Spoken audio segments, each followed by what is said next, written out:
So hello everyone, welcome to the video. एक question करेंगे from JEE advance 2019 from the topic of two dimensional kinematics projectile motion. और आप video pause कर सकते हैं यहाँ पे and you should definitely give this question a good attempt from your side. और अब मैं सोल्यूशन स्टार्ट करने जा रहा हूँ। तो हमें गिवन है कि एक प्रोजेक्टाइल हमने फेंका from the ground with some velocity and at some angle, and the magnitude of average velocity of the ball up to the point when it hits the ground for the first time is v1। तो यहाँ से यहाँ तक का जो average velocity का magnitude है वो v1 है, ठीक है, राइट। और फिर क्या होता है कि after rebounding the velocity becomes 1/α times but the angle remains theta. तो यहाँ से रिबाउंड होने के बाद कुछ एंगल पे निकलता है, वो एंगल थीटा ही बनता है। और जो स्पीड है that gets reduced by a factor of alpha, and this process keeps repeating कि हर बार the velocity keeps getting reduced by a factor of alpha. तो जो टोटल मोशन होगा, तो motion continues for a long time as shown, कि जो projectile का जो साइज़ है वो छोटा होता जाएगा, जो ट्रैजेक्टरी से छोटी होती जाएगी। एंड ऐसा लग रहा है देख के कि there will be infinite such bounces, infinite ऐसे बाउंसेस होंगे और छोटा होता जाएगा। मतलब horizontal distance between two bounces will become shorter and shorter. तो टोटल मोशन जो होगा, जो टोटल ड्यूरेशन ऑफ मोशन है, उसके लिए एवरेज वेलोसिटी का मैग्नीट्यूड 0.8 v1 है। पहले प्रोजेक्टाइल के लिए, पहले फ्लाइट के लिए v1 है और टोटल मोशन के लिए 0.8 v1 है, राइट। तो इसमें बताना है कि मतलब अल्फ़ा क्या होगा, अल्फ़ा निकालना है, राइट। तो हम average velocity over the entire motion लिख लेते हैं पहले, right. Average velocity over the entire motion कैसे लिखेंगे कि total horizontal range over total time of flight, total horizontal range over total time of flight. कि अगर स्टार्टिंग से एंड तक देखें तो जो वर्टिकल डिस्प्लेसमेंट है वो ज़ीरो हो चुका होगा। बेसिकली एवरेज वेलोसिटी क्या होता है, total displacement over total time, right. But यहाँ पे वर्टिकल डायरेक्शन में जो डिस्प्लेसमेंट है वो ज़ीरो हो चुका होगा। बॉल मतलब ग्राउंड के बहुत ऊपर जाएगी ही नहीं, मतलब जो मैक्सिमम हाइट उसकी रीच हो रही है वो कम होती जाएगी और कम होती जाएगी। और तो प्रैक्टिकली ऐसा है कि after many bounces the ball is practically on the ground only. वो वर्टिकली अब कुछ उसका मोशन अप्रिशिएबल है ही नहीं, राइट। तो essentially ball will end up on the ground at the end after a very long time, right, and the net displacement of the ball in the entire motion will be just horizontal। तो अगर हम सारी ranges को add कर दें, range 1 plus range 2 plus range 3, तो हमें total displacement मिल जाएगा। तो टोटल रेंज, उसको हम बोले total range, total time of flight से डिवाइड कर देंगे तो average velocity over the entire motion आ जाएगा। तो आर टोटल लिखने के लिए क्या करेंगे, it's just a geometric progression type का हमें ज्योमेट्रिक प्रोग्रेशन टाइप क्या, ज्योमेट्रिक प्रोग्रेशन ही है, इट्स अ जीपी। कि फर्स्ट मोशन के लिए, फर्स्ट फ्लाइट के लिए जो रेंज है वो u² sin 2 θ/g है। This is the formula, standard result for range. अगली बार क्या है कि एंगल थीटा ही रहता है बट वेलोसिटी u/α हो जाती है। तो बस वेलोसिटी की जगह u/α डाल देंगे, फिर अगली बार u/α² डाल देंगे।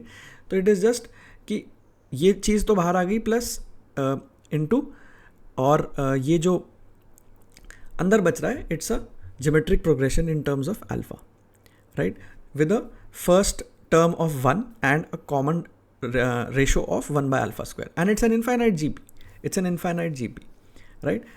और alpha of course greater than 1 होना बहुत ज़रूरी है यहाँ पे। अल्फा ग्रेटर देन 1 तो है ही, क्योंकि दिख ही रहा है यहाँ से कि अगर वेलोसिटी कम हो जाएगी तो प्रोजेक्टाइल का साइज़ छोटा हो जाएगा, मतलब ट्रैजेक्टरी का साइज़ छोटा हो जाएगा, कि मैक्सिमम हाइट भी कम हो जाएगी, रेंज भी कम हो जाएगा, एंड सो ऑन। तो टोटल रेंज निकालने के लिए बस जीपी का सम लिखना है। तो उसका स्टैंडर्ड रिजल्ट होता है 1/1 minus the common ratio, sum of an infinite GP, first term divided by 1 minus common ratio, a/1 minus r। तो ये टोटल रेंज आ गई, राइट। इसी तरह से टोटल टाइम भी लिख सकते हैं। टोटल टाइम में पहले फ्लाइट का टाइम ये होगा, दूसरी बार u की जगह u/α हो जाएगा, तीसरी बार u की जगह u/α² हो जाएगा, एंड सो ऑन, तीसरी बार u/α³ हो जाएगा, एंड सो ऑन। तो ये वाला टर्म बाहर आ जाता है और इनटू दिस बन जाता है again a GP. This time the common ratio is 1/α, not 1/α²। पहली बार में रेंज वाले जीपी में 1/α² was the common ratio. Now 1/α is the common ratio. The total time becomes this, right?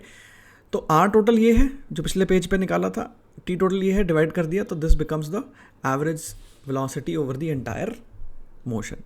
अब average velocity over the first flight कितना होगा कि first flight का range और फर्स्ट फ्लाइट का टाइम ऑफ फ्लाइट, तो वो कितना होगा कि फर्स्ट फ्लाइट का जो रेंज है वो ये है u² sin 2θ/g. Basically result लगा रहा हूँ रेंज के लिए u² sin 2θ/g divide by time of flight 2u sin θ/g. तो मैंने यहाँ पूरा नहीं लिखा है बट जस्ट फाइनल रिजल्ट लिखा है, तो because it is very simple to calculate. बस दोनों को डिवाइड करना है, दोनों रिजल्ट्स को डिवाइड करना है, और थोड़ा सा ट्रिग्नोमेट्री का नॉलेज होना चाहिए. That sin 2θ is 2 sin θ cos θ. Divide करके ये आ रहा है. तो ये चीज़ यहाँ पे भी देख सकते थे कि जब R टोटल और T टोटल को डिवाइड किया हमने, तो ये जो बाहर जो चीज़ आ रही है दोनों में, तो R टोटल का जो फंक्शन आ रहा है वो क्या आ रहा है कि जो पहली फ्लाइट का जो रेंज है into some factor in terms of alpha, और टी टोटल का जो एक्सप्रेशन आ रहा है वो आ रहा है कि पहली फ्लाइट का time of flight into some factor depending on alpha. R total और टी टोटल को डिवाइड कर देंगे, आर टोटल और टी टोटल को डिवाइड कर देंगे तो V average of the total मिलेगा. तो इसमें बाहर जो आएगा वो पहली फ्लाइट का एवरेज वेलोसिटी हो जाएगा, क्योंकि आप पहली फ्लाइट का रेंज और पहली फ्लाइट का टाइम डिवाइड कर ही रहे हो यहाँ पे, और अंदर जो बच रहा है वो दोनों फैक्टर्स का डिवाइड करके आ रहा है कि α² ओवर α² - 1 को इससे डिवाइड किया तो ये आ गया α ओवर α + 1, राइट. तो यहाँ से हमें दिख रहा है कि जो एवरेज वेलोसिटी है over the entire flight is equal to average velocity over the first flight into this factor. तो ये फैक्टर जो है ये 0.8 के बराबर होना चाहिए, क्योंकि दोनों एवरेज वेलोसिटीज का रेशियो 0.8 गिवन है, कि एक पहली वाली v थी और सेकंड वाली 0.8 v थी, या v1, पहली वाली v1 थी तो टोटल वाली 0.8 v1 थी. तो यहाँ से अल्फा मिल जाता है हमें, right. So it's a very interesting question, और इसमें बस ये लेसन मिलता है हमें कि कई बार the given information is just very convenient for the question to be solved. तो ये क्वेश्चन ऐसा है कि अगर इसमें आप ज़्यादा माइंड अप्लाई करने की कोशिश करेंगे, कुछ कोलिजन्स वगैरह के कॉन्सेप्ट्स इसमें अगर सोचने की कोशिश करेंगे, तो आप कंफ्यूज हो सकते हैं कि मतलब फ्रिक्शन भी है क्या, फ्रिक्शन नहीं है क्या. बट अगर आप गिवन इन्फॉर्मेशन से सीधा प्रोसीड करें then you can easily solve the question. And तो ये आप एक्सपीरियंस से सीखते हैं कि किस क्वेश्चन में हमें ज़्यादा नहीं सोचना है, ज़्यादा डेप्थ में नहीं जाना है. You learn this by getting exposed to questions over a period of time. तो बहुत सारे नए क्वेश्चंस हमें एकदम से नहीं करने होते हैं, स्पेशली हमने जब चैप्टर नया पढ़ा है उस समय बहुत ज़्यादा क्वेश्चंस नहीं करने होते, बट ओवर अ मंथ और 2 फॉलोइंग द चैप्टर, जब हमने चैप्टर के बेसिक्स को बहुत अच्छे से रिवाइज कर लिया है, और बेसिक्स रिविजन का तरीका होता है doing the questions from your material, coaching material और some book that you are following. उसके जो इजी क्वेश्चंस है, सिंपल क्वेश्चंस है जो, या फिर कुछ डिफिकल्ट क्वेश्चंस है, उन्हीं को बार बार करके जो बेसिक्स हम रिवाइज कर सकते हैं बहुत अच्छा. फिर जब बेसिक्स रिवाइज हो जाते हैं then we can do a variety of questions, and उस वैरायटी ऑफ क्वेश्चंस में हम एग्जाम सिनारियो के अंदर प्रॉब्लम सॉल्विंग स्किल्स अपनी इंप्रूव करते हैं. सो 2 पार्ट्स हैं, एक बेसिक्स को अच्छा करना सब्जेक्ट के, और सेकेंड है कि प्रॉब्लम सॉल्विंग, कि हम एग्ज़ाम सिनारियो में नए जिसमें क्वेश्चंस की लैंग्वेज थोड़ी अलग हो सकती है, सिनेरियो थोड़ा सा बदला हुआ हो सकता है, उसको हम कैसे टैकल करते हैं.